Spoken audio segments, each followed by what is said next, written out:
নমস্কার, সবাই নিশ্চয়ই খুব ভালো আছো। নতুন একটা ভিডিওতে সবাইকে স্বাগত। বেশ গরম পড়েছে, তো গরম পড়লেও বাঙালিদের খাওয়া দাওয়া থামেনি কিন্তু। তো আজকে ফ্রিজে দেখলাম কাতলা মাছের মাথা আছে, তাই ভাবলাম মাথা দিয়ে কী বানানো যায়। তারপর ভাবলাম অনেক দিন মুড়ি ঘন্ট বানানো যায়নি, তো চালও রয়েছে গোবিন্দভোগ চাল, তো সেই জন্য ভাবলাম যে কাতলা মাছের মাথা দিয়ে মুড়ি ঘন্ট বানানো যায়। তো চলো কেমন বানাচ্ছি তোমাদের সঙ্গেও শেয়ার করি। চলো, মুড়ি ঘন্টের জন্য যেটা লাগবে, আগেই মাছের মাথা, এটা কাতলা মাছের মাথা, তবে রুই মাছের মাথা দিয়েও করতে পারো। আর লাগছে এই যে গোবিন্দভোগ চাল,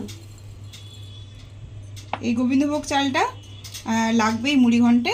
আর এখানে আমি ডুমো করে কেটে নিয়েছি আলু, আর লাগছে একটা পেঁয়াজ যেটা আমি কুচিয়ে নিয়েছি। এখানে আমি আদা, রসুন আর কাঁচা লঙ্কা দুটো পেস্ট করে রেখেছি। এই হচ্ছে আমার পুরো ইনগ্রিডিয়েন্টস। আর লাগবে নুন, হলুদ আর বেসিক যে গুঁড়ো মশলাগুলো লাগে। এবার আমি এই যে গোবিন্দভোগ চালটা, এটা আমি একটু ভিজিয়ে দেব জল দিয়ে। এটা ভিজতে থাক, ততক্ষণে আমি মাছটা ভেজে নেব, মাছ আর আলুটা ভেজে নেব। গ্যাসে কড়াই বসিয়ে দিয়েছি, কড়াইটা গরম হয়ে গেলে তাতে অ্যাড করে দিচ্ছি সর্ষের তেল।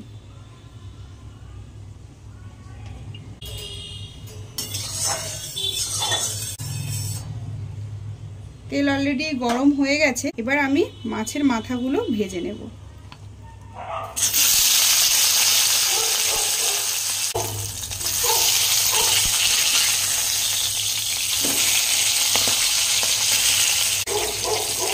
মাছের মাথাগুলো কিন্তু আমাকে একদম কড়া করে ভেজে নিতে হবে। এটা ভাজা হয়ে যায়, তারপর আলুগুলো ভেজে নেব। দেখো মাছের মাথাটা খুব ভালোভাবে ভাজা হয়ে গেছে। এবার এটা আমি তুলে নেব।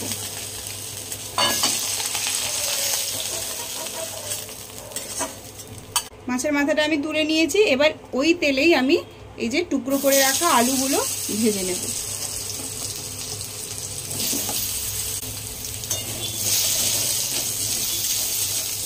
আলুতে অ্যাড করে দিচ্ছি অল্প একটু নুন, আর অ্যাড করছি অল্প একটু হলুদ। এইটা এবার ভালো করে ভেজে নেব। দেখো আলুগুলো ভাজা হয়ে গেছে, এবার আলুগুলো আমি তুলে নিচ্ছি। ব্যাস, এবার এই তেল কড়াইতে আরও একটু তেল অ্যাড করে দিচ্ছি। তেল তো গরম হয়েই আছে, এতে অ্যাড করে দিচ্ছি আমি ফোড়ন হিসেবে তেজপাতা, কয়েকটা হচ্ছে এলাচ আর একটা দারুচিনি। এতেই অ্যাড করে দিচ্ছি অল্প একটু জিরে। ব্যাস, মশলাটাকে একটু হালকা করে ভেজে নেব।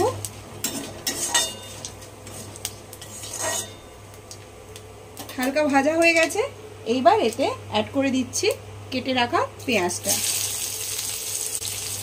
এবার পেঁয়াজটাকেও ভালো করে ভেজে নেব। দেখো পেঁয়াজটা ভাজা ভাজা হয়ে এসছে। এবার আদা, রসুন আর কাঁচা লঙ্কার যে পেস্টটা করে রেখেছিলাম সেটা এবার দিয়ে দেব।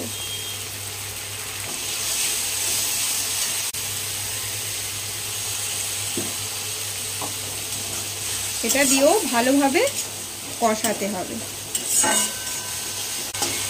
একটু নেড়ে চেড়ে নিয়ে এতে ড্রাই স্পাইসেসগুলো যেগুলো লাগবে সেগুলো এবার অ্যাড করে দিচ্ছি।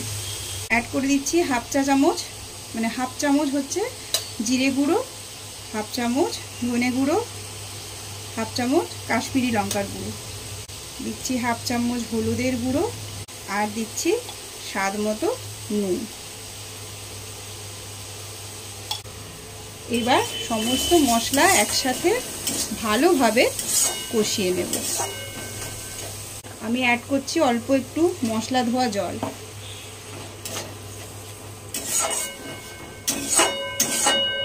এবার আদা রসুনের রস স্মেলটা যাওয়া পর্যন্ত আমি ভালো করে কষিয়ে নেব। দেখো মশলাটা কিছুটা কষা হয়ে এসছে। এই পর্যায়ে আমি অ্যাড করে দিচ্ছি একটা টমেটো কোচানো। এটা কিন্তু অপশনাল, তোমরা নাও দিতে পারো। এবার টমেটোটা দিয়েও ভালোভাবে মশলাটা কষাবো। টমেটোটা নরম হওয়া পর্যন্ত আমি কষিয়ে নেব। আমি একটু ঢাকা দিয়ে নিচ্ছি। দেখো মশলাটা থেকে তেল ছাড়তেও শুরু করে দিয়েছে আর টমেটোগুলোও আমার নরম হয়ে গেছে। ব্যাস এই পর্যায়েতে আমি এই যে চালটা ভিজিয়ে রেখেছিলাম সেটা এবার জলটা ঝরিয়ে নেব। ব্যাস জল ঝরিয়ে নিয়েছি। এই দেখো এবার চালটা আমি অ্যাড করে দিচ্ছি। আমি ওই 1 মুঠো মতো চাল নিয়েছিলাম। এবার চালটা অ্যাড করে দিয়ে চালটাও মশলার সঙ্গে ভালোভাবে কষিয়ে নেব। দেখো চালটা অ্যাড করার পর আমি চালটা দিয়ে ভালোভাবে কষিয়ে নিয়েছি। এইবার এতে আগে থেকে ভেজে রেখেছিলাম আলু আর মাছের মাথা, সেটা আমি অ্যাড করে দিচ্ছি। এবার এই আলু আর মাছের মাথাটা দিয়েও ভালোভাবে কষিয়ে নেব। আর একটু বড় যেগুলো আছে মাথাগুলো সেগুলো আমি ছোট করে ভেঙে দেব। এবার যেহেতু টমেটোটা দিয়েছি সেজন্য মিষ্টিটা একটু ঠিক রাখার জন্য আমি অল্প একটু মিষ্টি অ্যাড করে দিচ্ছি। এবার অল্প একটু জল দিয়ে ভালোভাবে কষিয়ে নেব।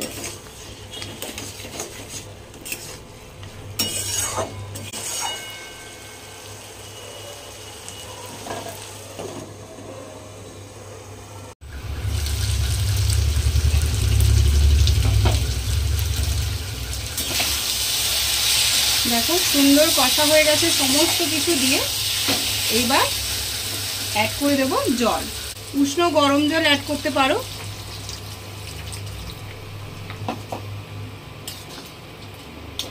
ব্যাস এইটা জল অ্যাড করে দিলাম যাতে আলু আর চালটা ভালোভাবে সেদ্ধ হয়ে যায়। এবার আমি ওপর থেকে দিয়ে দিচ্ছি একটা গোটা চেরা কাঁচা লঙ্কা আর ঢাকিয়ে দিচ্ছি যতক্ষণ না সেদ্ধ হয়। বেশ খানিকক্ষণ হয়ে গেছে আর এদিকে দেখো আমার সব কিছু সেদ্ধও হয়ে গেছে। এই দেখো আলু, এই দেখো খুব ভালোভাবে সেদ্ধ হয়ে গেছে, চালও সেদ্ধ হয়ে গেছে। এইবার আমি এতে অ্যাড করছি অল্প একটু গরম মশলার গুঁড়ো আর অ্যাড করছি অল্প একটু এই যে 1/2 চা চামচ মতো ঘি। ব্যাস এটা ভালোভাবে মিশিয়ে নিয়ে এই যে ভালোভাবে মিশিয়ে নিলাম। ব্যাস এবার ঢাকা দিয়ে নিচ্ছি, গ্যাসটা অফ করে দিচ্ছি। ব্যাস রেডি হয়ে গেল আমার মুড়ি ঘন্ট। তো দেখলে তো কত সহজভাবে মুড়ি ঘন্ট বানিয়ে নেওয়া যায়। বাড়িতে কিন্তু অবশ্যই একবার ট্রাই করো। অনেকে এই মুড়ি ঘন্টটা ঝরঝরেও করে, আবার অনেকে আমার মতো করে। তবে যে যার যেটা পছন্দ সেইভাবে করো। আর ভালো লাগলে অবশ্যই একটা লাইক করে দিও, শেয়ার করে দিও, কমেন্ট করতে ভুলো না। সবাই ভালো থেকো, সুস্থ থেকো আর হ্যাপি থেকো।